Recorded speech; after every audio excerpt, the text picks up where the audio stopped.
સેવા થઈ જાય.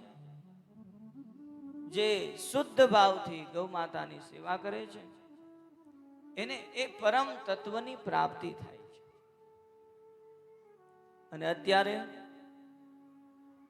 આખા ભારત દેશની અંદર એક ગૌ સન્માન આહવાન અભિયાન ચાલી રહ્યું છે.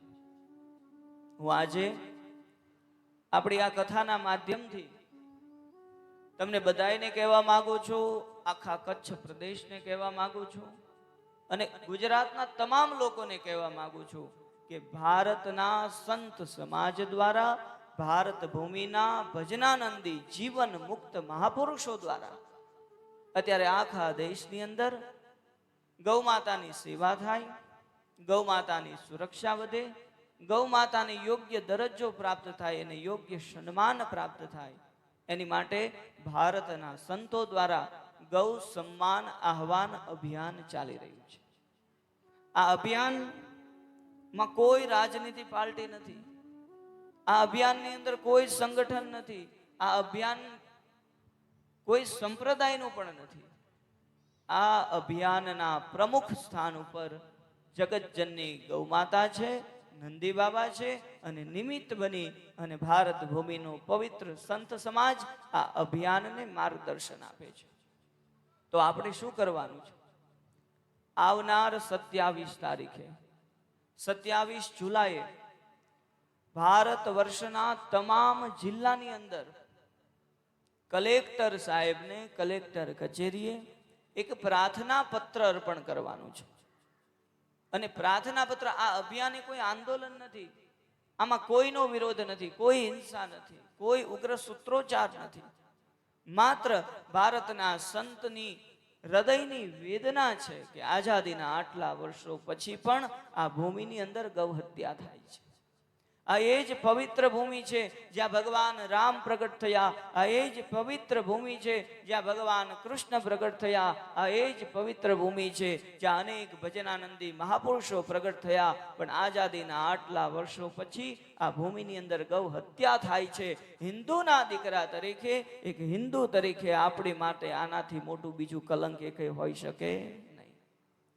સરકારને વિનંતી કરી છે, ઉપરથી બહુ સારા સમાચાર છે, પણ ગૌ માતાને રાષ્ટ્રમાતાનો દરજ્જો મળે, યોગ્ય સન્માન મળે, ગૌ હત્યા ભારતની ભૂમિમાંથી સંપૂર્ણપણે બંધ થાય એ માટે સરકારે 40 કરોડ હસ્તાક્ષર માંગ્યા છે. કેટલા? અને અત્યારે ભારતના તમામ ગામડાઓમાં, તમામ તાલુકાઓમાં, તમામ જિલ્લાઓમાં સંતો અને ગૌ ભક્તો દ્વારા હસ્તાક્ષર થાય છે. અહીંયા પણ મારે કાલ વાત થઈ, ઘણા બધા લોકોએ હસ્તાક્ષર કર્યા છે.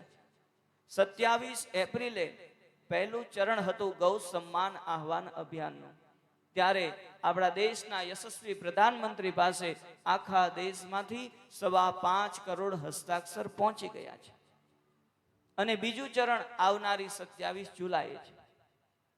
તો આ બીજા ચરણની અંદર 15 કરોડ હસ્તાક્ષર ભારતમાંથી પ્રાપ્ત થાય, સરકારને અર્પણ કરીએ એવી ભાવના છે. તમે એમાં સાઇન કરો ને તો એ સહી એ તમારી ગૌ સેવા છે.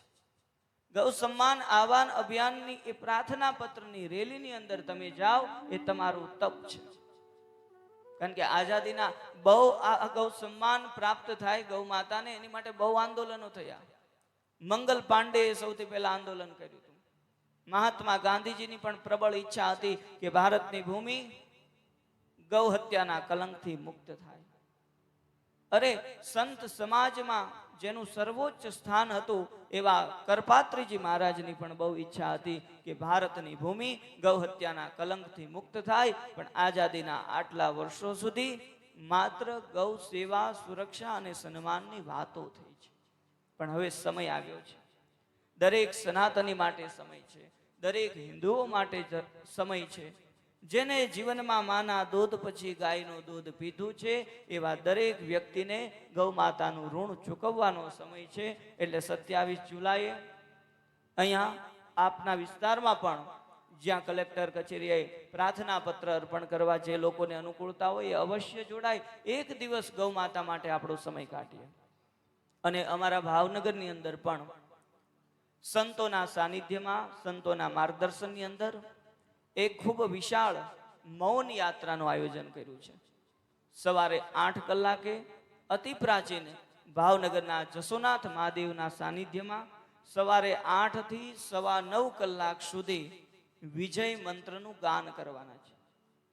હિમાલયની અંદર સાધના કરતા એક નામ જાપક મહાપુરુષનો એવો આદેશ છે કે આખા ભારતમાં એક સાથે હજારો નહીં, લાખો નહીં, કરોડો વિજય મંત્રનું ગાન થાય, માત્ર એક જ ઉદ્દેશથી કે ભારતની ભૂમિમાંથી ગૌ હત્યા અટકે.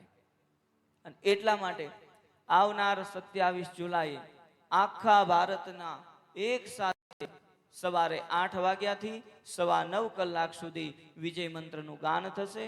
અને ભાવનગરની અંદર જસોનાથ મહાદેવમાં આ આયોજન છે. સવારે 9:15 થી 10 કલાક સુધી સંતો અને સંતોની વિશેષ ઉપસ્થિતિની અંદર સંતોનું ઉદ્બોધન શ્રવણ કરશું. અને પછી 10 વાગ્યાથી મૌન યાત્રા. ભાવનગરના સંતોએ નક્કી કર્યું છે, હું પણ એ મૌન યાત્રામાં જવાનો છું. આપને પણ વિનંતી છે કે આપણા નજીકના જિલ્લામાં જ્યાં પણ આ યાત્રા હોય ત્યાં જોડાય. સંતોએ નક્કી કર્યું છે કે આઝાદીના આટલા વર્ષો પછી હવે સમય છે. શું કામ?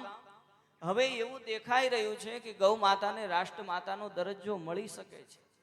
કારણ કે આઝાદીના આટલા વર્ષો પછી આ દેશની અંદર રામ મંદિર બન્યું છે. આઝાદીના આટલા વર્ષો પછી કાશ્મીરમાંથી 370ની કલમ હટી છે. આઝાદીના આટલા વર્ષો પછી કાશી વિશ્વનાથ મહાદેવના મંદિરનું નવનિર્માણ થયું છે. આઝાદીના આટલા વર્ષો પછી અનેક ધર્મ કાર્ય થયા છે. સંતોનો એવો મત છે કે આ યુગ એ સુવર્ણ યુગ છે. આ સમય એ સર્વશ્રેષ્ઠ સમય છે. જો હું ને તમે દરેક સનાતની અત્યારે ગૌ માતા માટે જો આગળ નહીં આવીએ તો આપણી આવનાર પેઢી આપણને પૂછશે કે તમે ધર્મ માટે શું કર્યું. અરે ભગવાન રામે પણ જ્યારે લંકા ઉપર ચઢાઈ કરી ત્યારે સામાન્ય એક ખિસકોલી પણ પ્રયત્ન કરતી હતી કે કર્મના ચોપડાની અંદર મારું કર્મ તો લખાય. આપણે આ અભિયાનમાં જોડાઈએ. અભિયાનનું પરિણામ જે કાંઈ પણ આવે, પણ જ્યારે અંત સમય આવે, હું ને તમે ભગવાનના દરબારમાં જઈએ ત્યારે આનંદની સાથે પરમાત્માને એટલી કરબદ્ધ પ્રાર્થના કરી શકીએ કે પ્રભુ, અમે આ અભિયાનમાં અમારી સેવા અર્પણ કરી હતી. માટે પુનઃ એકવાર સમગ્ર ગુજરાતની જનતાને, આ કચ્છ પ્રદેશની જનતાને, ભચાઉના લોકોને અને ભાવનગરના લોકોને ખૂબ વિનંતી છે કે આવનાર 27 તારીખે ગૌ સન્માન આહ્વાન અભિયાનમાં એક દિવસ માટે પોતાનો સમય અર્પિત કરી ગૌ માતાને રાષ્ટ્રમાતાનો દરજ્જો મળે, ગૌ સન્માન આહ્વાન અભિયાન સફળ બને, સેવા, સુરક્ષા અને સન્માન જગતજનની કામધેનુ ગૌ માતાને પ્રાપ્ત થાય, એવા શુભ ઉદ્દેશ્ય સાથે સંત સમાજે આજે અભિયાનનો આરંભ કર્યો છે. માં ભગવતીને પ્રાર્થના કરીએ, દેવી ભાગવતની કથાથી માને પ્રાર્થના કરીએ કે માં, સંતોનો આ ઉદ્દેશ સફળ થાય અને ભારતની ભૂમિ સદૈવની માટે ગૌ હત્યાના કલંકમાંથી મુક્ત થાય. 3 વાર આપણે કામધેનુ ગૌ માતાનો જય જયકાર કરી અને પછી કથાની અંદર પ્રવેશ કરીએ. બોલીએ કામધેનુ ગૌ માતા કી જય. કામધેનુ ગૌ માતા કી